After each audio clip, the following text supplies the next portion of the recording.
کہ محبوب کی محفل کو محبوب سجاتے ہیں، محبوب کی محفل کو محبوب سجاتے ہیں، اور آتے ہیں وہی جن کو سرکار بلاتے ہیں۔ وہ لوگ خدا شاہد قسمت کے سکندر ہیں، مبارک ہو انہیں جنہوں نے یہ محفل سجائی، خرچ کیا، وقت دیا، کوشش کی۔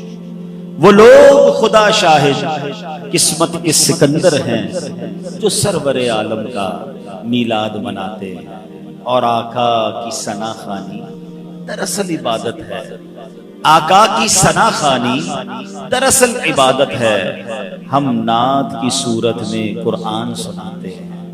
قرآن پاک کو بھی اگر محبت کی نگاہ سے دیکھا جائے تو جا بجا نبی پاک علیہ السلام کی نعت ہمیں نظر آتی ہے، پیارے آقا کی شان نظر آتی ہے۔ شاعر لکھتے ہیں نا کہ پنجابی شاعر کہتے ہیں کہ دساں کی میں مصطفیٰ دی کیڑی سونی شان ہے، آپ دی تعریف وچ سارا ہی قرآن ہے، پڑھ کے تو ویکھ جیڑا مرضی سپارا، قسم خدا دی مینوں سب نالو پیارا۔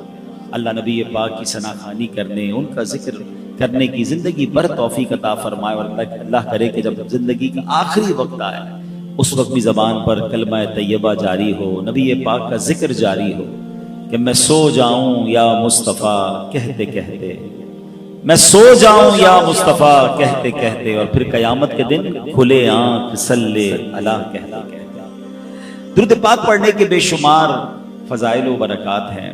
ایک بڑا ہی خوبصورت واقعہ، بلکہ کمال کی بات ہے کہ یہ واقعہ ہوا نہیں ہے، ہونے والا ہے، مگر سرکار دو عالم علیہ الصلوۃ والسلام جو اللہ کی عطا سے اللہ نے انہیں اپنی وحی کے ذریعے، اللہ نے اپنی عطاؤں کے ذریعے انہیں وہ نالج عطا فرمائی کہ جب ہم حدیثوں کو پڑھتے ہیں تو ایمان تازہ ہو جاتا ہے۔ نبی پاک نے قیامت کے دن پیش آنے والا ایک واقعہ بیان فرمایا۔ آقا علیہ السلام فرماتے ہیں قیامت کا دن ہوگا، حضرت آدم علیہ السلام سبز لباس پہنے عرش الہی کے سائے میں تشریف فرما ہوں گے، اور دیکھ رہے ہوں گے کہ ان کی اولاد میں سے کس کس کو جنت میں لے جایا جا رہا ہے، کس کس کو دوزخ میں لے جایا جا رہا ہے۔ آپ ابو البشر ہیں، سب کے والد ہیں، تو ہم سب ان کی اولاد میں سے ہیں۔ ہمیں جو آدمی کہا جاتا ہے نا، اس کی وجہ ایک یہ ہے کہ ہم حضرت آدم کی اولاد سے ہیں۔ وہ قیامت کے دن دیکھ رہے ہوں گے کہ میری اولاد میں سے کون کون جنت میں جا رہا ہے، کون کون دوزخ میں جا رہا ہے۔ اتنے میں حضرت آدم علیہ السلام کی نظر پڑے گی کہ جناب رسول اللہ صلی اللہ تعالی علیہ وسلم کا امتی، اسے فرشتے جہنم کی طرف لے جا رہے ہیں۔ حالانکہ آپ کی امت میں اور بھی، آپ حضرت آدم کی اولاد میں تو بہت سارے نبیوں کی امتیں ہیں، مگر جب سرکار دو عالم علیہ السلام کا امتی جہنم کی طرف جا رہا ہوگا تو حضرت آدم علیہ السلام پکاریں گے یا احمد، یا احمد، نبی پاک کو پکاریں گے۔ سبحان اللہ، نبی پاک علیہ السلام کو جیسے ہی یہ آواز ملے گی، سرکار دو عالم علیہ السلام حضرت آدم علیہ السلام کے پاس پہنچیں گے اور فرمائیں گے لبیک یا ابو البشر، اے ابو البشر فرمائیے کیا فرمانا ہے۔ تو حضرت آدم علیہ السلام کہیں گے کہ یہ آپ کا امتی ہے، فرشتے اسے جہنم کی طرف لے جا رہے ہیں۔ نبی پاک علیہ السلام فرماتے ہیں کہ جب میں یہ سنوں گا تو میں حضرت آدم علیہ السلام کی صدا سن کر فرشتوں کے پاس جاؤں گا، اور آقا فرمائیں گے اے میرے رب کے فرشتوں ٹھہر جاؤ۔ فرشتے عرض کریں گے یا رسول اللہ صلی اللہ علیہ وسلم، ہم تو محکوم ہیں، ہمیں جو آرڈر ہوتا ہے ہم وہ کرتے ہیں، ہم اللہ کی نافرمانی تو نہیں کرتے، ہمیں یہ حکم ملا ہے تو ہم فرشتے کس کو لے کر جہنم میں جا رہے ہیں۔ تو اب نبی پاک علیہ السلام اپنے مبارک ہاتھوں سے اپنی داڑھی کو پکڑ کر عرش الہی کی طرف رک کر کے عرض کریں گے اے میرے رب، کیا تو نے مجھ سے وعدہ نہیں فرمایا کہ میری امت کے معاملے میں مجھے غمگین نہیں کرے گا؟ پیار تو دیکھیں، اپنی امت سے محبت تو دیکھیں۔ آقا خود فرما رہے ہیں کہ میں رب کی بارگاہ میں عرض کروں گا اے رب، تو نے مجھ سے پرومس نہیں کیا کہ میری امت کے بارے میں مجھے غمگین نہ فرمائے گا۔ اب فرشتوں کو حکم دیا جائے گا اطیعوا محمدا، محمد علیہ السلام کی فرما برداری کرو۔ یہ حکم ملتے ہی کیا ہوگا؟ اعلیٰ حضرت امام اہل سنت اپنے ایک شعر میں لکھتے ہیں چھوڑ کر مجھ کو فرشتے کہیں محکوم ہیں۔ اب تو حکم آرڈر بجا لانے کا حکم مل گیا نا، چھوڑ کر مجھ کو فرشتے کہیں محکوم ہیں ہم، حکم والا کی نہ تعمیل ہو زہرا کیا ہے۔ حضور آپ کا حکم نہیں مانیں گے تو کس کا مانیں گے؟ اب نبی پاک فرمائیں گے کہ کہ اس بندے کو پھر میزان عمل پر لاؤ. اعمال تولے گئے ہوں گے, رزلٹ اناؤنس ہو گیا ہوگا, گناہ زیادہ ہوں گے, جہنم میں جانے کا فیصلہ ہو گیا ہوگا, مگر آقا فرمائیں گے پھر میزان پر لاؤ, پھر اس کی اعمال تولو. اب جب اس کے اعمال تولے جائیں گے تو نبی پاک علیہ السلام فرماتے ہیں میں اپنی جیب سے ایک کاغذ کا ٹکڑا نکالوں گا اور اس کی نیکیوں کے پلڑے پر رکھ دوں گا. جس کے گناہ زیادہ ہیں, نیکیاں کم ہیں, آقا فرماتے ہیں اب میں اپنی جیب سے ایک ٹکڑا نکالوں گا کاغذ کا اور اس کے نامہ اعمال میں نیکیوں کے پلڑے پر رکھ دوں گا. نبی پاک فرماتے ہیں جیسے ہی وہ پرچہ رکھوں گا اس کی نیکیوں کا پلڑا بھاری ہو جائے گا. اچھا, اب جیسے ہی یہ سارا کچھ منظر ہوگا تو محشر میں ایک شور برپا ہو جائے گا, کامیاب ہو گیا, نیکیوں کا پلڑا بھاری ہو گیا, اب اسے جنت میں لے جاؤ. سبحان اللہ.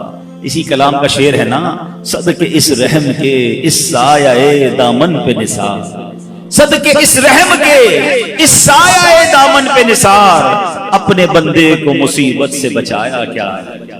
اچھا, اب یہ سارا ماجرا تو ہو جائے گا, مگر کمال یہ ہے کہ جس بندے کا یہ معاملہ ہوگا نا وہ نہیں پہچانا ہوگا ابھی تک کہ یہ ہے کون سی ہستی جنہوں نے میرا اس مصیبت میں ساتھ دیا. آرڈر ہو چکا ہے, جہنم فرشتے لے جا رہے ہیں, انہوں نے آ کر انٹرسپٹ کیا, میری نیکیوں کا پلڑا بھاری کیا, میرا جنت کا آرڈر نکل آیا. اب وہ فرشتے جب جنت کی طرف لے جائیں گے نا کہ اگر رکو تو صحیح, مجھے پہلے ان سے ملنے تو دو, یہ ہے کتنی پیاری ہستی, اس مصیبت میں میرے کام آئے ہیں. سرکار دو عالم علیہ السلام کی بارگاہ میں حاضر ہو کر وہ شخص عرض کرے گا میرے ماں باپ آپ پر قربان, آپ کا چہرہ کتنا نورانی ہے, آپ کتنے حسین ہیں, آپ کیسے اعلیٰ اخلاق والے ہیں, آپ نے میرے آنسوؤں پر رحم کھایا ہے, میرے گناہ معاف کروائے ہیں. حضور اپنا تعارف تو کروائیے, آپ کون ہیں. اللہ اکبر. سرکار دو عالم علیہ السلام فرماتے ہیں میں اسے جواب دوں گا میں تیرا نبی محمد صلی اللہ تعالی علیہ وسلم ہوں, اور یہ وہ تیرا درود پاک ہے جو تو نے مجھ پر پڑھا تھا, میں نے آج ہی کے دن کے لیے تمہارے لیے سیو کر کے رکھا ہوا تھا. اللہ اکبر, اللہ اکبر. دو باتیں سیکھنے کو مل رہی ہیں اس حدیث میں. ایک کہ درود پاک کتنی کمال کی چیز ہے, یہ نیکیوں کا پلڑا بھاری بنانے والا عمل ہے, یہ اللہ کی رضا حاصل کرنے والا عمل ہے, اس سے بگڑے کام سنور جاتے ہیں. مگر انفارچونیٹلی پرابلم یہ ہے, کون سا ایسا بیان ہے, کون سی ایسی محفل ہے جس میں درود پاک کے فضائل بیان نہیں ہوتے. مگر اگر ہم دیکھیں تو یہاں بہت بڑی تعداد جو ہے پورا دن گزر جاتا ہے ایک بار بھی درود نہیں پڑھتے ہیں, حالانکہ یہ کثرت سے پڑھنے والا وظیفہ ہے. اگر میں یہاں سے پوچھنا شروع کروں تو سب کا کوئی نہ کوئی پرابلم ہوگا, کوئی بیمار بیٹھا ہوگا, کوئی قرضے میں ہوگا, کوئی کسی ڈیفیکلٹی, کوئی کس پرابلم. سچی بات بتاؤں, ہر درد کی دوا ہے صلی اللہ محمد, ہر درد کی دوا ہے صلی اللہ محمد, تعویذ ہر بلا ہے صلی اللہ محمد صلی اللہ علیہ وسلم. مگر پڑھتے نہیں, سوشل میڈیا پر گھنٹوں گزارتے ہیں. پلیز آپ کر کے دیکھیں ایک بار, اب کسی بھی پرابلم میں نا ایک بار کر کے دیکھیں. آپ کثرت سے درود پاک پڑھنا شروع کر دیں, اپنی آنکھوں سے اپنی مصیبتیں حل ہوتے ہوئے دیکھیں گے, آپ کے شولڈر سے برڈن ریلیز ہوتے ہوئے آپ دیکھیں گے, آپ کے دماغ پر اگر کوئی ٹینشن ہے آپ اس پہ ریلیف ہوتا ہوا خود اپنی آنکھوں سے دیکھیں گے, آپ روزی میں برکت دیکھیں گے. یہ میں نہیں کہہ رہا, یہ نبی پاک کے فرمان ہیں, انہوں نے وعدے فرمائے ہیں, انہوں نے یہ حدیثیں ارشاد فرمائی ہیں. لیکن ہم نہ جانے کیوں درود پاک میں اس طرح انوالو نہیں ہوتے. اور پھر قیامت کے دن انشاءاللہ, یہ ایک حدیث نہیں ہے, کئی حدیثوں کو اگر آپ پڑھیں, سرکار دو عالم علیہ السلام فرماتے تم میں سے میرے سب سے زیادہ نزدیک قیامت کے دن وہ ہوگا جس نے مجھ پر سب سے زیادہ درود پڑھے. میرے حوض کوثر میں کچھ لوگ آئیں گے, حدیثوں کا خلاصہ پیش کر رہا ہوں, جن کو میں کثرت درود کی وجہ سے پہچان لوں گا, پیارے آقا انہیں پہچان لیں گے. نبی پاک کہیں فرما رہے ہیں کہ میں اپنے ساتھ جنت میں لے جاؤں گا جو درود پاک کثرت سے پڑھنے والے ہوں گے. تو کیوں نہ ہم درود پاک کثرت سے پڑھیں. تو اے میرے پیارے اسلامی بھائیوں, پہلی نیت تو آج کے اجتماع میں یہ کر لیں کہ انشاءاللہ اب روزانہ کثرت سے درود پاک پڑھیں گے. ایک بار محبت کے ساتھ پڑھ لیں, صلو علی الحبیب صلی اللہ تعالی علی محمد صلی اللہ علیہ وسلم. اس حدیث سے ایک اور جو خوبصورت بات سیکھنے کو ملی کہ سرکار دو عالم علیہ الصلوۃ والسلام قیامت کے دن کس طرح اپنے امتیوں کی شفاعت فرمائیں گے, کس طرح تلاش کر کر کے گناہگاروں کی بخشش کروائیں گے. یعنی کتنا پیار ہے انہیں کہ اس دن جب ساری دنیا کے لوگ جمع ہوں گے, سرکار دو عالم علیہ الصلوۃ والسلام کو اپنے امتیوں کا خیال ہوگا.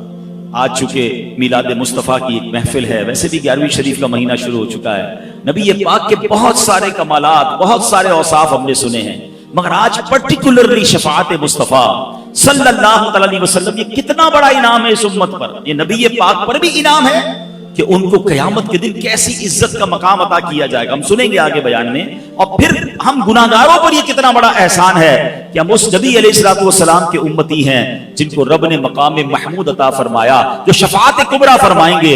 آج سنتے جائیے اور ایمان تازہ کیجئے، اپنی محبت میں اور اضافہ کیجئے، اور آخر میں انشاءاللہ بیان کے میں یہ بھی بتاؤں گا کہ وہ کون سے اعمال ہیں، اگر اس کو ہم اپنا لیں تو انشاءاللہ شفاعت کے حقدار ٹھہر جائیں گے، انشاءاللہ نبی پاک کی شفاعت ملنا مزید آسان ہو جائے گی۔ اب ذرا سنیے گا، حضرت حرب بن سریج رحمت اللہ تعالی علیہ فرماتے کہ ایک مرتبہ امام زین العابدین رضی اللہ تعالیٰ عنہ کے شہزادے امام محمد رحمت اللہ تعالی علیہ کی میں خدمت میں حاضر ہوا اور میں نے عرض کی، آل رسول ہیں امام زین العابدین کے صاحبزادے امام محمد، کہ اے پیارے امام، عراق کے لوگ کہتے ہیں کہ قیامت میں نبی پاک علیہ السلام شفاعت فرمائیں گے، ذرا یہ فرمائیے کیا یہ شفاعت حق ہے؟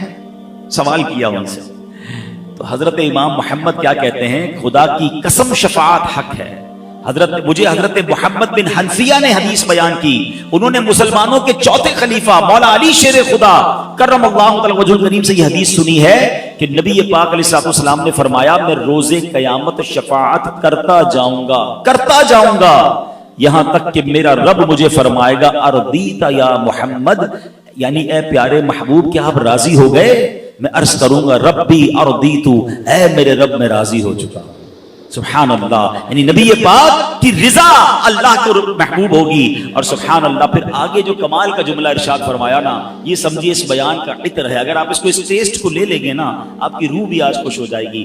حضرت حرب بن سریج فرماتے ہیں کہ امام محمد نے یہ حدیث شریف سنانے کے بعد فرمایا، اے اہل عراق، کیا تم یہ سمجھتے ہو کہ قرآن کریم میں سب سے زیادہ امید دلانے والی یہ آیت ہے؟ اگر میں اب آپ سب سے سوال کروں کہ قرآن کی وہ کون سی آیت ہے جو سب سے زیادہ امید دلاتی ہے، تو جنہوں نے کچھ قرآن ترجمے سے پڑھا ہے 99% وہ یہ جواب دیں گے کہ ایک آیت ہے جو گناہ گاروں کے لیے بڑی امید والی ہے، وہ کون سی ہے؟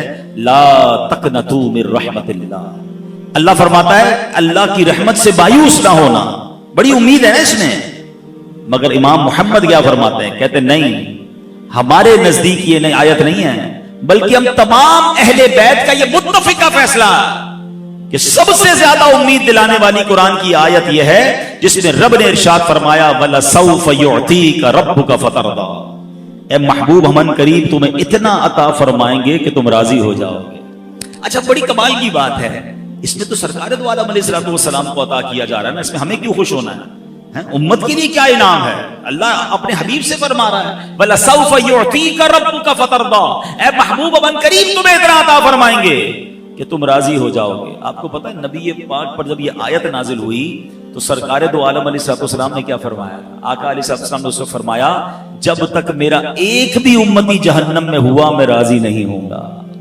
کہتے ہیں یہ آیت سب سے زیادہ امید دلانے والی ہے کہ رب نے اپنے حبیب کو راضی کرنے کا وعدہ فرمایا، اور حبیب پاک نے اپنی امت سے کیا وعدہ کر لیا کہ میں راضی نہیں ہوں گا جب تک میرا ایک ایک امتی میں جہنم سے باہر نہ نکال دوں۔ اے میرے پیارے اسلامی بھائیوں، اب ذرا غور کیجئے، دنیا میں اگر ہمیں کسی کو بلینک چیک دے دیا جائے کہ مانگیے کیا مانگنا ہے، آفر کوئی کرے کہ بتاؤ کیا چاہیے، تو ہمیں تو شاید اپنے لوگ یاد آئیں گے، اپنے گھر والے یاد آئیں گے، اپنے فیوچر پلانز یاد آئیں گے۔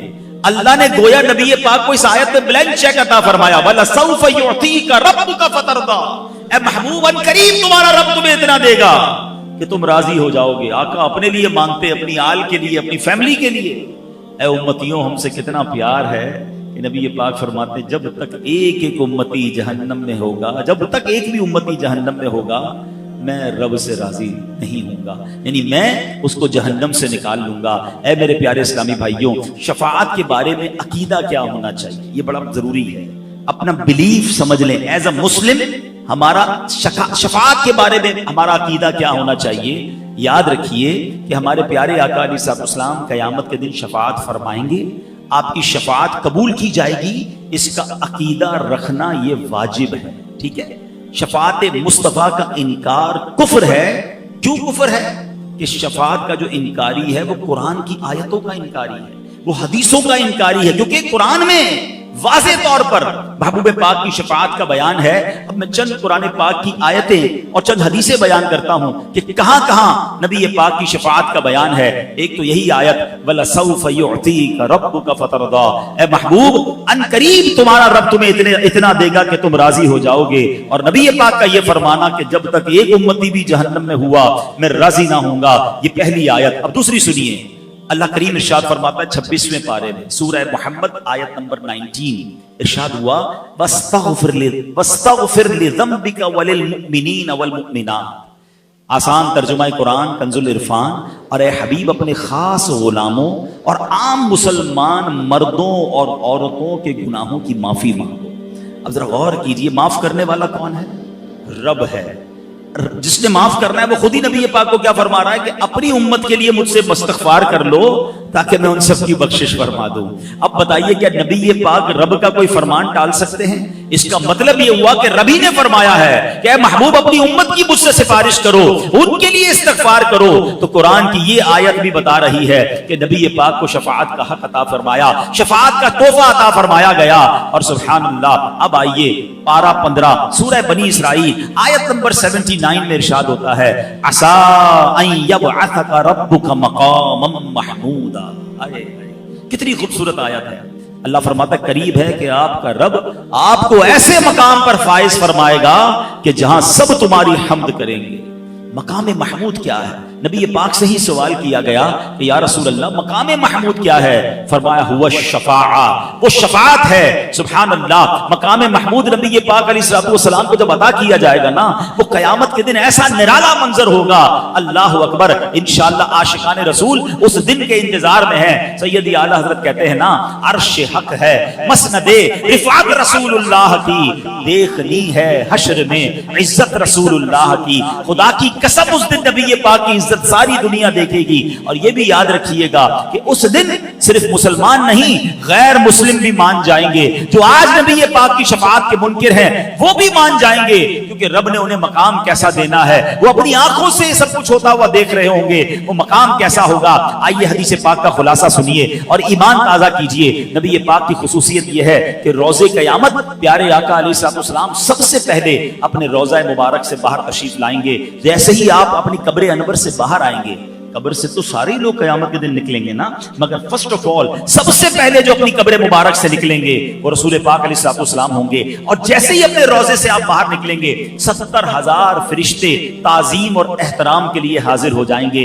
کیا شاندار پروٹوکول ہوگا نبی پاک علیہ السلام کا. پھر آپ کی خدمت میں براق پیش کیا جائے گا، جنتی سواری پیش کی جائے گی جس پر سوار ہو کر آپ میدان محشر کو تشریف لائیں گے. اللہ اکبر. اب سنیے نبی پاک کے فرمان، ایمان تازہ ہو جائے گا. آقا فرماتے انا سید ولد آدم یوم القیامہ، قیامت کے دن میں تمام اولاد آدم کا سردار ہوں گا. ایک روایت میں فرمایا انا اولہم خروجا، قیامت کے دن سب سے پہلے میں ہی اپنی قبر انور سے باہر تشریف لاؤں گا. وانا قائدہم اذا وفدوا، جب سب بارگاہ الہی میں پیش ہوں گے میں سب کا پیشوا ہوں گا. وانا خطیبہم اذا انصتوا، جب سارے لوگ خاموش ہو جائیں گے کسی میں جرت نہیں ہوگی بات کرنے کی، میں خطیب ہوں گا. وانا مستشفعہم اذا حبسوا، جب انہیں روک لیا جائے گا حساب شروع نہیں ہو رہا ہوگا میں ان کی شفاعت کروں گا. وانا مبشرہم اذا ایسوا، جب سب مایوس ہوں گے میں انہیں خوشخبری سناؤں گا. الکرامۃ والمفاتیح یومئذ بیدی، اس دن بزرگی اور عزت بھی میری ہوگی اور جنت کی چابیاں بھی میرے ہاتھ میں ہوں گی. وَنَا أَكْرَمُ وَلَدِ آدَمَ عَلَىٰ رَبِّي، اور میرے رب کریم کی بارگاہ میں تمام اولاد آدم سے بڑھ کر میری عزت ہوگی. فرمایا اس روز 1000 خادم میرے گرد اس طرح ہوں گے جیسے بکھرے ہوئے موتی ہوتے ہیں. حدیث پاک میں فرمایا بِيَدِي لِوَاءِ الْحَمْدِ، قیامت کے دن حمد کا پرچم میرے ہاتھ میں ہوگا. تحت آدم فمن دونہ، حضرت آدم اور ان کی اولاد میں جو ہیں سب کے سب میرے اس پرچم کے نیچے ہوں گے. اللہ اکبر. اب ذرا غور کیجئے اللہ نے کیسا مقام عطا فرمایا ہوگا. یاد رکھیے جب یہ مقام محمود دیکھیں گے اپنے تو اپنے پرائے بھی مانیں گے. مگر اس دن کا ماننا کام نہ آئے گا کہ اس دن تو وہ دیکھ کر مانیں گے نا. ارے ماننا آج ہے, عزت آج کرنی ہے, عقیدہ آج مضبوط کرنا ہے. یہی بات تو سیدی اعلیٰ حضرت لکھتے ہیں کہ آج لے ان کی پناہ, آج مدد مانگ ان سے, آج لے ان کی پناہ, آج مدد مانگ ان سے, پھر نہ مانیں گے قیامت میں اگر مان گیا. قیامت میں تو غیر مسلم بھی مان جائیں گے. جب ایسا مقام دیکھیں گے, اب تصور کیجئے وہ کیسا دن ہوگا. زمین تانبے کی ہوگی, سورج 1.25 میل پر ہوگا, لوگ اپنے پسینے میں ڈبکیاں کھا رہے ہوں گے, انتظار ہوگا کہ ختم نہیں ہو رہا ہوگا. کبھی گرمی کے اندر ہمیں کوئی 5-10 منٹ باہر کھڑا کر دے اور کہے جناب 10 منٹ رکیے اور 10 منٹ بعد آئیے گا, وہ 10 منٹ نہیں کٹتے ہیں, کیونکہ پسینے سے بندہ شرابور ہو جاتا ہے, بندہ فوراً کوئی سایہ ڈھونڈتا ہے. مگر اس دن اللہ کے عرش کے سوا کوئی سایہ نہ ہوگا. اب کیا ہوگا, جب بہت گرمی لگے گی, بہت ٹائم گزر جائے گا, تو اہل محشر آپس میں مشورہ کریں گے کہ کچھ تو کرو, کسی سے تو بات کرو, حساب کتاب ہی شروع ہو جائے. کھڑے کھڑے جناب گرمی میں سارے تھک گئے. اب جناب سب مل کر حضرت آدم علیہ السلام کے پاس جائیں گے. جب حضرت آدم کے پاس جائیں گے نا, تو جا کر کہیں گے اے ابو البشر, آپ سب سے پہلے دنیا میں آئے ہیں, آپ اللہ کی بارگاہ میں سفارش کریں اور ہمارے اس مصیبت سے ہماری نجات دلائیں. کیا ہوگا؟ حضرت آدم کہیں گے نفسی نفسی اذهبوا الی غیری. آج جیسا رب نے غضب کیا ہے, پہلے ایسا غضب کبھی نہ کیا ہوگا, کسی اور کے پاس جاؤ. یہ سارے محشر کے لوگ ڈھونڈتے ڈھونڈتے حضرت نوح علیہ السلام کے پاس پہنچیں گے. اے نوح, آپ آدم میں ثانی ہیں, آپ صفی اللہ ہیں, آپ اللہ کی بارگاہ میں, آپ نجی اللہ ہیں, آپ اللہ کی بارگاہ میں ہماری سفارش کریں. آپ فرمائیں گے اذهبوا الی غیری نفسی نفسی. آج رب نے جیسا غضب کیا ایسا پہلے کبھی نہیں کیا. اہل محشر پھر تلاش کرتے ہوئے حضرت ابراہیم کے پاس آئیں گے. آپ تو خلیل اللہ ہیں, اللہ کے دوست ہیں, آپ اللہ سے عرض کریں. وہ بھی کہیں گے اذهبوا الی غیری. اس کے بعد حضرت عیسیٰ علیہ السلام کے پاس آئیں گے, وہ بھی منع کر دیں گے. آخر اہل محشر کہیں گے ہمیں کوئی راستہ تو بتا دیں, کوئی کلو تو دے دیں, ہم جائیں تو کس کے پاس جائیں. جب یہ سب گھوم پھر کر حضرت عیسیٰ کے پاس آئیں گے نا, حضرت عیسیٰ کہیں گے ایک ہی شخصیت ہے جو آج مدد کر سکتی ہے, وہ اللہ کے آخری نبی ہیں, وہ رحمت للعالمین ہیں, جناب رسول اللہ صلی اللہ علیہ وسلم کے پاس چلے جاؤ, آج وہ تمہاری مدد کریں گے, انہی کے ہاتھ میں شفاعت کا دروازہ ہے. اللہ اکبر. اب یہ اہل محشر جب حضرت جناب رسول اللہ صلی اللہ علیہ وسلم کے پاس آئیں گے, تو میرے آقا علیہ السلام یہ نہ کہیں گے اذهبوا الی غیری. آقا فرمائیں گے انا لہا انا صاحبکم, آؤ میرے غلاموں, آج میں اسی دن کے لیے ہوں. سبحان اللہ. اسی منظر کو کس خوبصورت انداز میں مولانا حسن رضا خان صاحب لکھتے ہیں نا, وہ لکھتے ہیں کہیں گے اور نبی اذهبوا الی غیری, کہیں گے اور نبی اذهبوا الی غیری. میرے حضور کے لب پر انا لہا ہوگا, میرے حضور کے لب پر انا لہا ہوگا. دکھائی جائے گی محشر میں شان محبوبی کہ آپ ہی کی خوشی آپ کا کہا ہوگا. اب کیا ہوگا ذرا سنیے. نبی پاک کے پاس جب اہل محشر پہنچیں گے نا, تو اب نبی پاک سجدہ کریں گے. پہلے ذرا یہاں رک جائیں. ایک اور خوبصورت سوال, very beautiful question, relevant question دماغ میں آتا ہے کہ یہ حدیثوں کے ذریعے پتہ تو چل گیا کہ شفاعت تو نبی پاک نے کرنی ہے, آخری نبی علیہ السلام نے کرنی ہے, تو ہم تو نہیں جائیں گے پھر حضرت آدم کے پاس, ہم تو نہیں جائیں گے حضرت نوح کے پاس, ہم تو سارے مل کر پہلے ہی پہنچ جائیں گے. ہم نے KDA میں بیان سنا تھا, ہمیں پتا تھا حدیث میں یہی ہے کہ آخر میں جانا رسول پاک علیہ السلام کے پاس ہے, تو ہم ڈائریکٹ چلے جائیں گے. علماء کہتے ہیں ٹھیک ہے, حدیثوں میں یہ سارا تصور اور ساری بات بتا دی گئی ہے, مگر اس دن اہل محشر سارے ہی بھول جائیں گے, سب یہ کام کریں گے. اور اس کی ایک ریزن ہے, اس کی ایک وجہ ہے. اس کو ایک اور لاجک سے سمجھ لیں. ہم سب کو قبر کے سوالات پتہ ہیں اور سب کو جوابات بھی پتہ ہیں, تو بندہ بولے مسئلہ ہی کوئی نہیں, اب تو پیپر آؤٹ ہو گیا. مرنے کے بعد قبر میں جائیں گے, پوچھا جائے گا من ربک کا, میں کہہ دوں گا اللہ رب ہے. ما دینوں کا کہوں گا اسلام دین ہے. ما کنت تقول فی حق ھذا الرجل, جب پیارا سا چہرہ دکھایا جائے گا کہہ دوں گا یہ رسول اللہ. آسان ہو گیا نا, پیپر آؤٹ ہے, پھر کیسے فیل ہوں گا. علماء کہتے ہیں حدیثوں میں سوال بھی بتا دیے, جواب بھی بتا دیے, مگر جواب وہی دے گا جو جس سے رب راضی ہوگا, جس کے اعمال اچھے ہوں گے, ورنہ وہ بھول جائے گا. تو یہ محشر کے دن یہ سارا پروٹوکول کیوں کیا گیا؟ ہائے ہائے, جب بات سمجھ رہا ہے نا, عشق کی گتھی سلجھ جائے تو بریلی کے تاجدار سلجھاتے ہیں. امام اہل سنت نے کمال کر دیا, ایک شعر میں سارا فلسفہ بیان کر دیا. وہ کہتے ہیں خلیل و نجی مسیح و صفی, سبھی سے کہیں بھی بنی. سب کے پاس گئے نا, کئی بات بنی. حضرت ابراہیم کے پاس گئے, حضرت موسیٰ کے پاس گئے, حضرت عیسیٰ کے پاس گئے, حضرت آدم کے پاس گئے, اتنا گھومے, کوئی بات بنی کہ نہیں؟ خلیل و نجی مسیح و صفی, سبھی سے کہیں بھی بنی یہ بے خبری کہ خلق پھری کہاں سے کہاں تمہارے لیے. یہ ساری خلق کو، یہ ساری مخلوق کو جو پھرایا گیا ہے، یہ حضور آپ کے لیے پھرایا گیا. اور کیوں پھرایا گیا؟ یہ سارے محشر کا جو مقصد ہے کیا ہے جناب؟ بہت ایزی تھا. پیدا ہوتے جب قبر سے باہر نکلتے سب کے ہاتھ میں رپورٹ کارڈ پکڑا دیا جاتا. رپورٹ تو پہلے ہی تیار ہے نا، کرامن کاتبین نے لکھا ہوا ہے کہ ہم نے کیا کیا اعمال کیے ہیں، کتنی نیکیاں کتنے گناہ. قبر سے نکلتے کہا جاتا گناہ زیادہ ہے، تم جاؤ جہنم میں، تمہاری نیکیاں جاؤ جنت میں. یہ اتنا بڑا محشر سجایا گیا. کہیں پل صراط، کہیں جناب میزان عمل، کہیں حوض کوثر. اللہ اکبر سبحان اللہ. شاعر کہتے ہیں فقط اتنا سبب ہے انعقاد بزم محشر کا. There is only one reason. ایک ہی وجہ ہے یہ محشر کا میدان سجانے کے لیے. فقط اتنا سبب ہے انعقاد بزم محشر کا. آقا تمہاری شان محبوبی دکھائی جانے والی، بتانا ہے کہ میرے محبوب کا مرتبہ کیسا ہے. جس نے یہاں رسول پاک کی محبت کو دل میں تھاما، جس نے یہاں ان کی سچی غلامی اختیار کی، اس کی شفاعت ہونی ہے، اس کی مغفرت ہونی ہے. ساری زندگی نمازیں پڑھی، ساری زندگی روزے رکھے، مگر اگر عشق محبت، عشق رسول نے دل میں نہیں ہے، اس کا کچھ نہیں بننا ہے. جمعے کے خطبے میں ایک جملہ بار بار آپ نے سنا ہے، شاید ہزاروں بار سنا ہوگا. الا لا ایمان لمن لا محبت لا، الا لا ایمان لمن لا محبت لا. سنا ہے نا؟ کبھی اس کا معنی سمجھنے کی کوشش کی؟ اس کا مطلب کیا ہے؟ سن لو، اس کا ایمان نہیں جس کے دل میں نبی پاک سے محبت. محبت کے بغیر کچھ بھی نہیں ہے. وہاں کام آنی ہے. اب کیا ہوگا جب آقا کے پاس یہ اہل محشر پہنچیں گے نا، تو نبی پاک کیا کریں گے؟ ذرا سنیے گا. ایک تاریخی سجدہ ہوگا قیامت کے دن، ایک تاریخی سجدہ ہوگا. اور وہ سجدہ جب نبی پاک فرمائیں گے نا، آج میں اور آپ سجدہ کریں، کوئی اٹھاتا ہے سجدے سے؟ پتہ جب نبی پاک سجدہ کریں گے نا تو رب کی طرف سے ارشاد ہوگا ارفع راسک یا محمد، اے محمد اپنا سر اٹھائیے. کیسا پیار ہے اللہ عز و جل اور نبی پاک علیہ السلام. رب اللہ کی بارگاہ میں غمگین سجدہ ہوگا نا، امت کی فکر میں یہ سجدہ ہوگا، بڑا طویل سجدہ ہوگا. ارشاد ہوگا ارفع راسک یا محمد، اے محمد سر اٹھائیے.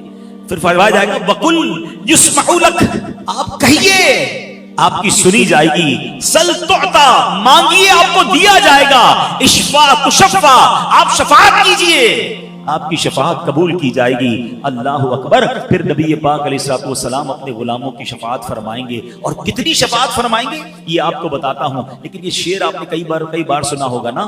عرش حق ہے مسجد رفعت رسول اللہ کی، کہ نبی پاک کا جو بیٹھنے کا مقام قیامت کے دن کیا ہوگا؟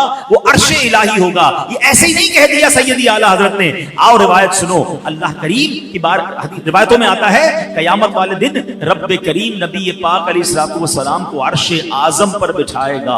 اگلے پچھلے سارے یہ فضیلت جان لیں گے اور سب کی زبان آپ کی تعریف میں مصروف ہو جائے گی. یہ وہ مقام محمود ہے جس کا قیامت کے دن رب نے قرآن میں وعدہ فرمایا. وہ کون سی آیت ہم نے سنی تھی؟ عسیٰ ان یبعثک ربک مقاما محمودا. قریب ہے کہ آپ کا رب آپ کو ایسے مقام پر فائز فرمائے گا جہاں سب تمہاری حمد کریں گے. اب آؤ میرے پیارے اسلامی بھائیوں، ہو سکتا ہے کسی کے دل میں آئے کہ شفاعت تو ہوگی مگر وہ تو نیکوں کی ہوگی، جو نبی پاک کے قریب ہوں گے ان کی ہو جائے گی. اربوں لوگ ہوں گے، ہمارا کیا بنے گا؟ اللہ اکبر. ایسے ہی نہیں نبی پاک ہمارے اتنے پیارے آقا ہیں، ایسے امت کے غمخوار ہیں، ایسے فکر مند ہیں. سنو، نبی پاک علیہ السلام فرماتے ہیں مجھے دو باتیں، مجھے اختیار دیا گیا کہ دو باتیں ہیں، آپشن دیا کہ یا تو آپ کی آدھی امت کو جنت میں داخل کر دیا جائے یا آپ شفاعت لے لیں. سنیے گا حدیث پاک. There were two options. یا تو half of your ummat will go in Jannah، آپ کی آدھی امت بخش دی جائے، یا آپ شفاعت لے لیں.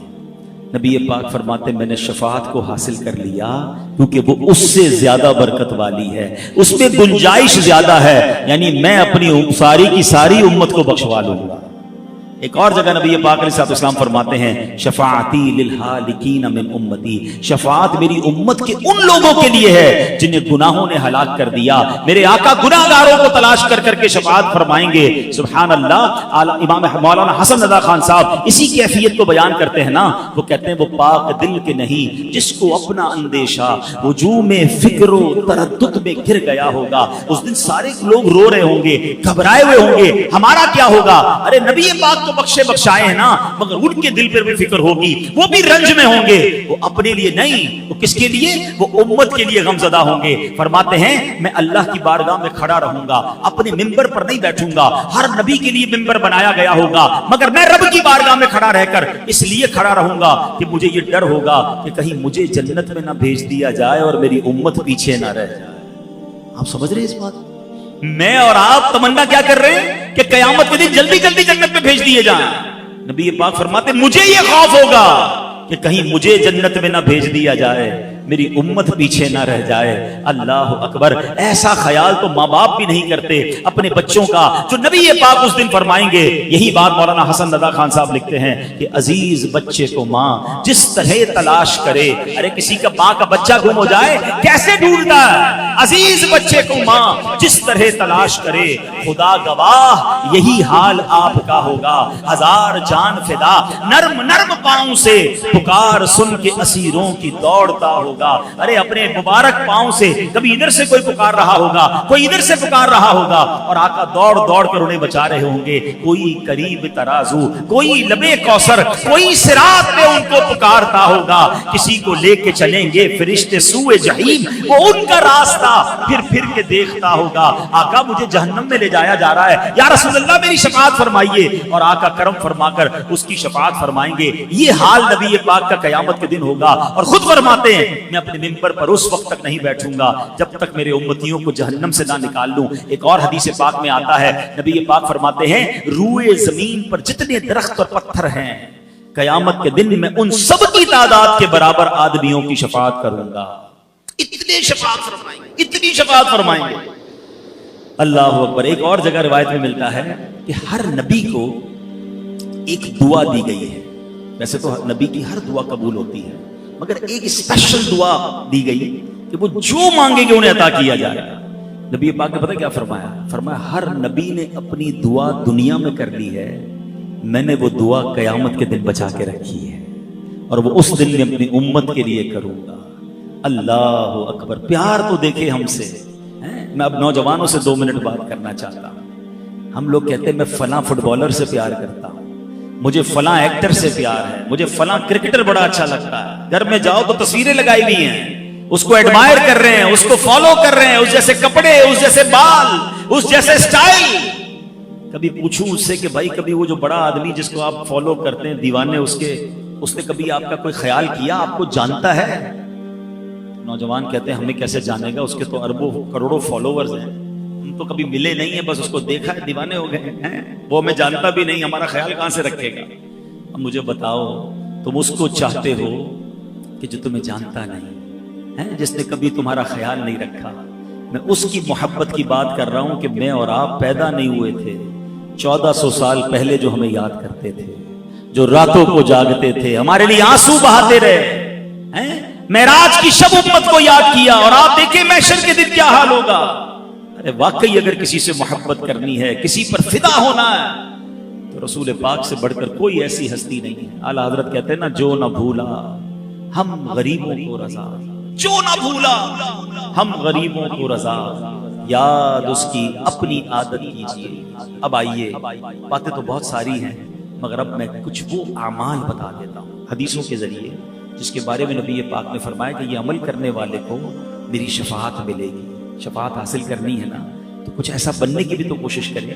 پیارے آقا فرماتے قال لا الہ الا اللہ خالصا من قلبہ. ایک دن نبی پاک سے حضرت ابو ہریرہ نے پوچھا, یا رسول اللہ قیامت کے دن آپ کی شفاعت کی سعادت کون پائے گا, کون آپ کی شفاعت حاصل کر سکتا؟ کتنا خوبصورت جواب دیا, قال لا الہ الا اللہ خالصا من قلبہ. فرمایا جس نے دل کے اخلاص کے ساتھ کلمہ طیبہ پڑھا ہوگا وہ شفاعت کا حقدار ہے. مبارک ہو, ہم سب مسلمان ہیں, مگر اب ایمان کی حفاظت بھی کرنی ہے. ہاں, یہ ون وے ٹریفک نہیں ہے. The most growing religion on earth, اس وقت دنیا میں سب سے تیزی سے اسلام پھیل رہا ہے. لیکن ایک بات یاد رکھیے کہ ایسا نہیں ہے کہ کوئی مسلمان اسلام سے پھر نہیں سکتا. قرآن کیا کہتا ہے, یا ایھا الذین آمنوا اتقوا اللہ حق تقاتہ ولا تموتن الا وانتم مسلمون. اے ایمان والو, اللہ سے ڈرو جیسا کہ ڈرنے کا حق ہے, اور مت مرنا, مرنا نہیں مگر مسلمان. There is a big question شروع میں کہا جا رہا ہے ایمان والوں، تو ایمان والوں تو موت بھی مرے گا. ہمارا تو کانسیپٹ یہی ہے نا کہ بھائی مسلمان ہو گیا کیا ہے، اب تو انشاءاللہ ایمان کے ساتھ جائیں گے. نہیں، قرآن وارن کر رہا وَلَا تَمُوتُنَّ إِلَّا وَأَنْتُمْ مُسْلِمُونَ، مت مرنا مگر مسلمان. It means there is some type of doubt کہ ایمان مرنے سے پہلے چھینا جا سکتا ہے. آپ کو پتا ہے سرکار دو عالم علیہ السلام کے صدقے ہمیں ایمان ملا ہے. نعت میں پڑھتے تھے تیرے صدقے میں آقا سارے جہاں کو دین ملا. مگر وہ کیا دعا کرتے، یا مقلب القلوب ثبت قلبی علی دینک، اے دلوں کو پھیرنے والے میرے دل کو اپنے دین پر ثابت قدمی عطا فرما. تو پلیز دو باتیں کرنی، ایک تو ایمان کی فکر کرنی ہے، ایمان کی حفاظت کے لیے دعا کریں، کچھ تھوڑی سی فکر کریں. آپ کی قیمتی گاڑی ہے، قیمتی موبائل ہے، قیمتی اشیاء ہے، اس کی حفاظت کی فکر کرتے ہو. سب سے زیادہ قیمتی کیا ہے میرے اور آپ کے پاس؟ وہ ایمان ہے. اور ایمان بہت سارے طریقوں سے چھن سکتا ہے. ایک تو یہ ہے کہ بندہ دعا کرے. اس کی وجہ کیا ہے کہ ہمارا سب سے بڑا دشمن کون ہے؟ قرآن کہتا ہے انہو لکم عدو مبین، شیطان اوپن اینیمی. قرآن کہتا ہے شیطان پتہ کیا چاہتا ہے؟ الٹیمیٹ گول شیطان کا کیا ہے کہ وہ تو جہنم میں جائے گا نا، بے ایمان ہے. وہ چاہتا ہے میں ان کا بھی ایمان کسی طرح چھین لوں اور یہ بھی میرے ساتھ جہنم میں جائے. تو اب اس کے پلانز ہیں، اس پلانز کو سمجھنا ہوگا. برے خاتمے کے اسباب میں علماء کہتے ہیں بری صحبت، گناہوں کی تکرار، بار بار ہر وقت گناہ کرتے رہنا. حدیث پاک میں آتا ہے جب بندہ ایک گناہ کرتا ہے اس کے دل پر ایک سیاہ ڈاٹ لگ جاتا ہے، دوسرا کرتا ہے، پھر تیسرا کرتا ہے، پھر ایک ڈاٹ، کرتے کرتے کرتے پورا دل ہی سیاہ ہو جاتا ہے. اب اس پر ہدایت کی کوئی بات اثر نہیں کرتی. ایسے بھی کئی لوگ ہوتے ہیں جب بھی دین کی بات کرو انہیں الجھن شروع ہو جاتی ہے، چڑ آتی ہے. قرآن کی بات کرو، حدیث کی بات کرو، برا لگتا ہے. وہ کہیں بیٹھ نہیں سکتے دین کی محفل میں. چیک کرو کہیں دل تو سیاہ نہیں ہو گیا، کیونکہ دل سیاہ ہو گیا تو شیطان کا اٹیک کامیاب ہو سکتا ہے، ایمان چھین سکتا ہے. دوسرا پرابلم جو ایمان چھین سکتا ہے وہ کفریہ کلمات ہے. اب باقاعدہ پلان کیا ہے شیطان نے. ہمارے بچوں کو پتہ نہیں، ہمارے نوجوانوں کو پتہ نہیں ہے. فلمی گانوں میں کفریہ کلمے ڈال دیے، کامیڈی شو کے اندر عجیب عجیب سے چٹکلے آ رہے ہیں جس میں کبھی جنت کا مذاق، کبھی دوزخ کا مذاق، جہنم کے عذاب کا مذاق اڑایا جا رہا ہے. ہم تو جہنم میں جائیں گے، معاذ اللہ کہ وہاں فلاں لوگ بھی ہوں گے. یعنی آپ کو اس طرح ہنسایا جا رہا ہے اور لوگ ہنس بھی رہے ہیں، اس کو ریپیٹ بھی کر رہے ہیں، حالانکہ نہیں پتا. ان تمام چیزوں میں ہماری ایک لمٹ ہے. ہم اس لمٹ کو کراس کریں گے تو دائرہ اسلام سے خارج ہو سکتے ہیں. تو ہمیں ان تمام چیزوں کا علم، بری صحبتوں سے بچنا ہے، بولتے سے پہلے خیال کرنا ہے. ہر جگہ بولنا نہیں ہوتا، ہر بات میں آپ اپنی لب کشائی نہیں کر سکتے. بہرحال یہ ٹاپک تو بہت لمبا ہے، لیکن میں ایک مشورہ دے دیتا ہوں پھر اگلے ٹاپک پر آتا ہوں. ایک کتاب میں آپ کو سجیسٹ کرتا ہوں، one of the beautiful book on that subject. بلکہ میں کہوں کہ صدیوں میں ایسی کتاب نہیں لکھی گئی ہے. اللہ سلامت رکھے امیر اہل سنت، فاؤنڈر آف دعوت اسلامی مولانا الیاس قادری صاحب کو. کتاب کا نام ہے کفریہ کلمات کے بارے میں سوال و جواب. آپ بلیو کریں ایک بار اس کتاب کو پڑھ لیں، کہتے ہیں نا ذہن کی کھڑکیاں کھل جائیں گی کہ یار یہ جملے تو مذاق میں کہہ رہے ہوتے ہیں، ہم تو دوستوں میں بیٹھ کے کہہ رہے ہوتے ہیں، ہمیں پتہ ہی نہیں ہے. مگر وہ جملے بعض اوقات زبان سے نکلتے ہیں جو بندے کو ایمان سے خارج کرتے ہیں. یہ شاکی پلان کر کے داخل کیے گئے ہیں ہماری گفتگو میں، ہمارے محاوروں میں، ہمارے جناب فلموں ڈراموں کے اندر. ایمان کی فکر کریں. وَلَا تَمُوتُنَّ إِلَّا وَأَنْتُمْ مُسْلِمُونَ، مت مرنا مگر مسلمان. اب بھی ہو سکتا ہے کسی کے ذہن میں خیال آئے کہ یار یہ مولانا صاحب نئی بات لے آئے بھائی، یہ کہاں ایمان کیسے ختم ہوگا؟ بھائی مسلمان ہیں، مسلمان ہو کے بھی ایمان سے جائیں گے. چلو پیران پیر شیخ عبد القادر جیلانی کی بات سنو. اولیاء اللہ کا مائنڈ سیٹ ہی اور تھا. 11ویں شریف شروع ہو گئی ہے نا، غوث پاک کی صرف نیازی خانی ہے، ان کے نعرے ہی لگانے ہیں، ان کی باتیں بھی تو سنو. شیخ عبد القادر جیلانی فرماتے ہیں آج عید کا دن ہے، عید کا دن ہے. عبد القادر کے لیے عید کا دن وہ ہوگا جب اپنا ایمان سلامت لے کر قبر میں جائے. کون کہہ رہا ہے؟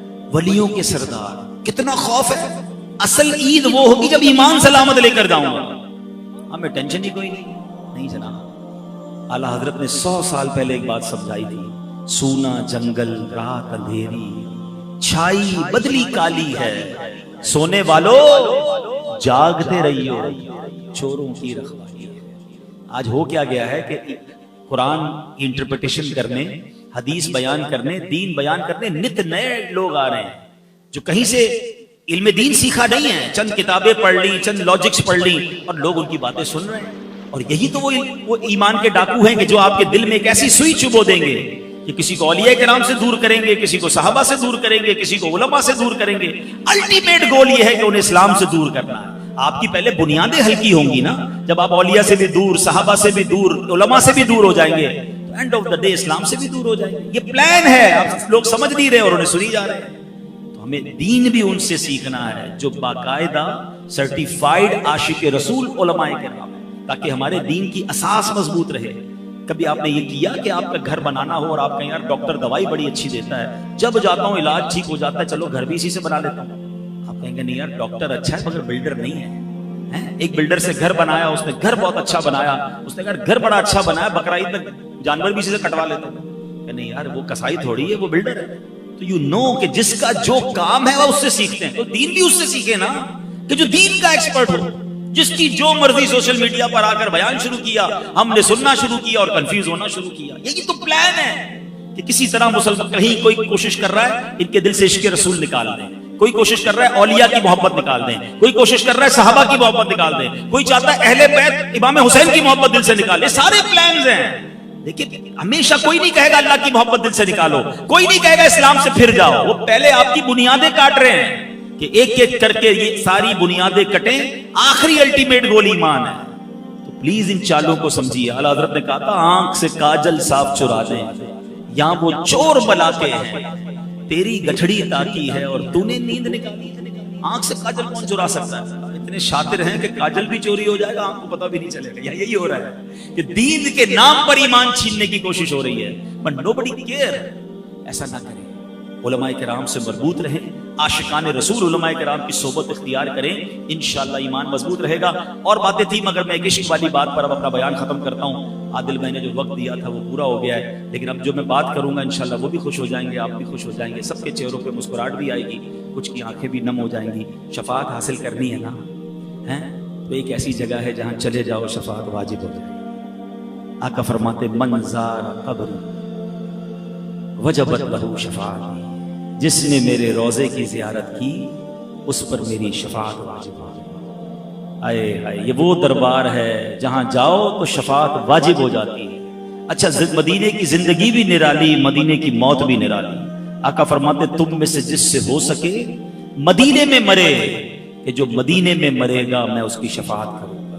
ادھر کی موت بھی نرالی. اعلیٰ حضرت کہتے ہیں نا طیبہ میں مر کے ٹھنڈے چلے جاؤ آنکھیں بند، سیدھی سڑک یہ شہر شفاعت نگر کی ہے.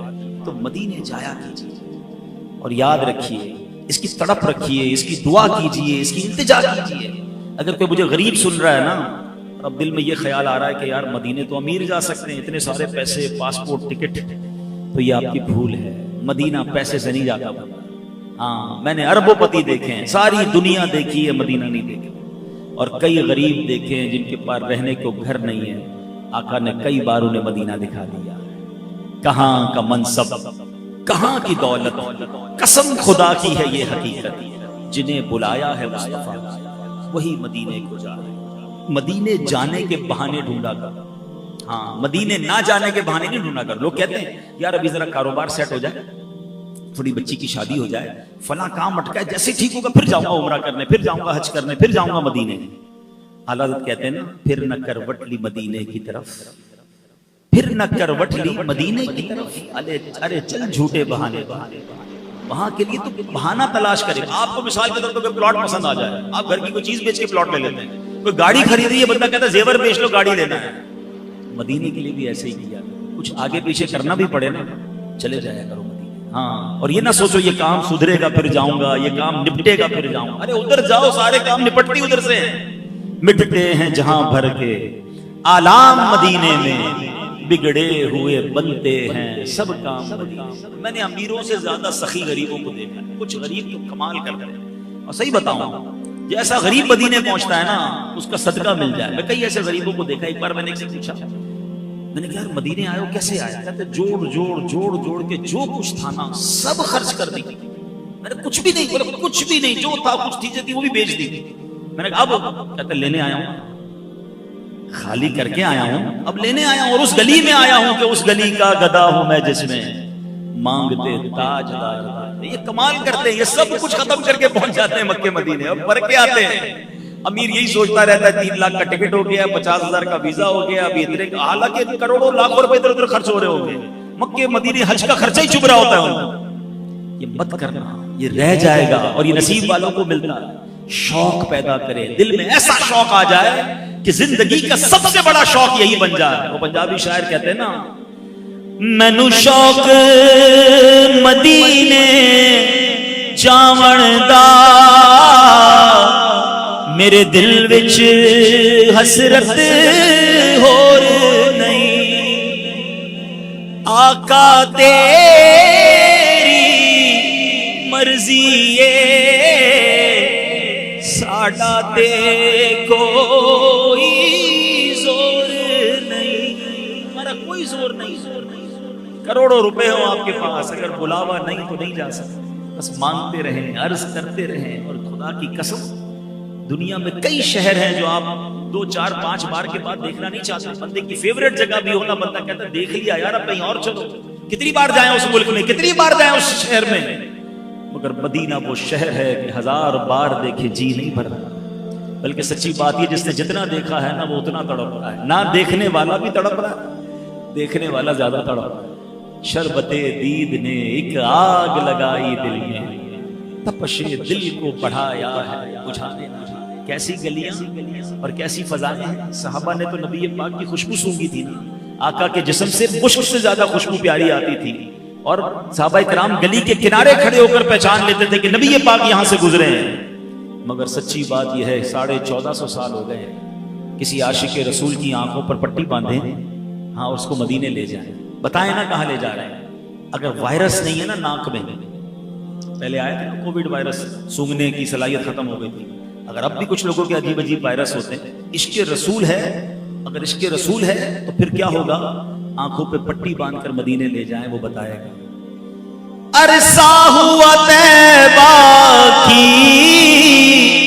گلیوں سے وہ گزرے ہیں، کتنا عرصہ؟ more than 1400 years ago۔ عرصہ ہوا طیبہ کی گلیوں سے وہ گزرے ہیں، اس وقت بھی گلیوں میں خوشبو ہے پسینے کی۔ آج بھی مدینے کی گلیاں بتا رہی ہیں کہ کس کا مسکن ہے، کس کا شہر ہے۔ تو مدینے جایا کرو، اس کی تڑپ دل میں رکھے، درود پاک کی کثرت کرے، کیونکہ وہاں شفاعت ملتی ہے۔ من زار قبری وجبت لہو شفاعت، یا کا فرماتے جس نے میرے روضے کی زیارت کی اس پر میری شفاعت واجب ہوگی۔ اللہ بار بار مکہ پاک مدینہ طیبہ کی حاضری نصیب فرمائے، ہم سب کو نبی پاک سے سچی محبت عطا فرمائے، وہ اعمال کرنا نصیب فرمائے جو نبی پاک کی رضا والے ہیں، ان اعمال سے بچائے جس سے آقا راضی ہو جاتے ہیں۔ ایک عمل بتا دیتا ہوں جو نبی پاک کی ناراضی والا سبب عمل ہے۔ آقا فرماتے فمن رغب عن سنتی فلیس منی، جس نے میری سنت سے منہ موڑا وہ مجھ سے نہیں۔ تو قیامت کے دن اگر آقا نے یہ کہہ دیا کہ جاؤ میں تمہاری شفاعت نہیں کرتا، تم تو میری سنت پر عمل ہی نہیں کرتے بلکہ سنت کا مذاق اڑاتے تھے، کدھر جائیں گے؟ سنت کو تھامیے۔ اور الحمدللہ آج کے دور میں ایک ایسا ماحول ہے جہاں ہر قدم پر سنت کی بات کی جاتی ہے، سنتوں بھرا اجتماع، سنتوں بھرا بیان، سنتوں بھرا ماحول، سنتوں بھرا مدنی قافلہ۔ دعوت اسلامی والے آپ کو قدم قدم پر سنتوں کی باتیں کرتے نظر آتے ہیں۔ تو آئیے اس ماحول سے وابستہ ہوں، دعوت اسلامی کے مرکز فیضان مدینہ جاتے رہا کریں، ہمارا مدنی چینل دیکھیں، اس طرح کے بیان سننے ہوں تو مدنی چینل ہے، سوشل میڈیا پہ اگر ہمارا اکاؤنٹس فالو کریں تو یہ بیان سنتے رہیں گے تو عشق رسول میں اضافہ ہوگا، نبی پاک سے محبت میں اضافہ ہوگا۔ اللہ کرے کہ گناہوں بھری زندگی چھوڑ کر ہم سنتوں بھری زندگی گزارنے میں کامیاب ہو جائیں۔ اللہ سب کا سینہ مدینہ بنائے، سب کی مشکلیں آسان فرمائے، آمین بجاہ النبی الامین صلی اللہ علیہ وسلم۔